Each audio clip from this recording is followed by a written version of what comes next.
Hello world, I wanted to share with you my latest design.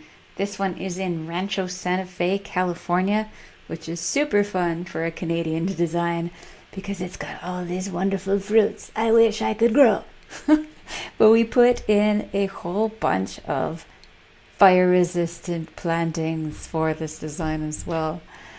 So I wanted to, just run you through. This is a 3 acre property, and we took 1 acre of this property and we designed it. So over here is the paddock.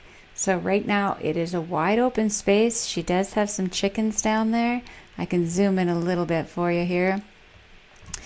And we are putting in a labyrinth, and we're putting in a beautiful space for women's circles and for gatherings.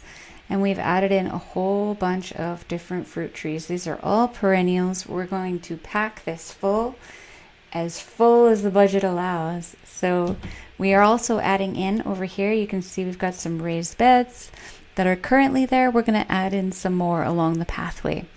We're adding in a worm bin because she wants to get into vermiculture, and we put it nice and close to the chicken coop as well so that we can be taking some of our annual chop and drop and drop it into there for the chickens. And we've also created a special space here for chicken specific plantings so that we have some emergency forage for them. A nice pathway that kind of traverses the entire area.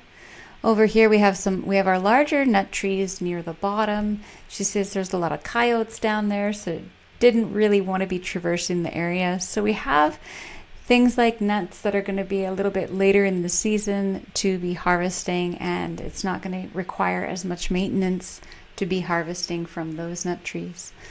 Over here we've put in a privacy barrier when we've used olive and elderberry as well as a shelter belt as well as a privacy area to screen this area in here for her. So this is a very private space.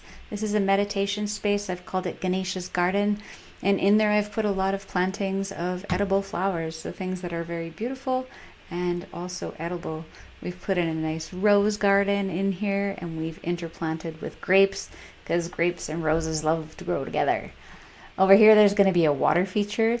So we have a Mediterranean feel to this property, so we have potted plants around the water feature, mainly to thwart off any sort of mosquitoes. So insectary plants in pots all around here close to the house.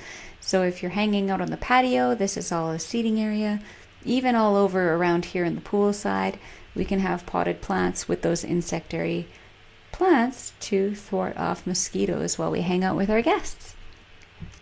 Over here to the side of the house, they're going to be putting in a spa area with a sauna and a cold plunge. So I put in the herb spiral there. It is a little bit of a shaded area, and it's nice and close to coming in through here through the house for cooking. Instead of going all the way out to the garden over here to get those sorts of things, it's nice to have some fresh greens which do well with some shade, as well as some herbs that are nice and close to the house for cooking. So good. And over here, this long spot, that is already a lemon grove. So all these plants that are green that don't have anything on them, those are all current plantings. And we're just going to interplant those with some more citrus, some more plums, and then some stone fruit here, because there's already some stone fruit growing in this area at the front where there's a lot of sun exposure. So we have bulked that up as well. And of course, this could have a lot more plantings than are there, but we do have to stop somewhere, and it is budget constricted. So what we can do is we can take this mainframe design and then we can propagate off of our own trees as we develop the project. Of course, the implementation of this project is probably going to take a few years, and we've scoped out the order of operations in terms of implementing this design and what to do when. So we have a legend here that shows all of our guilds. All the fruit trees are combined with their buddies to give them the best success, as well as ground covers to cover up the ground that is currently quite exposed. And then I've given her a lot of soil remediation techniques as well, and how to plant her trees and how to boost the water infiltration of her land to support the tree's development here. Yeah, so I just wanted to show you that. I think it's beautiful. I hope you enjoy it too.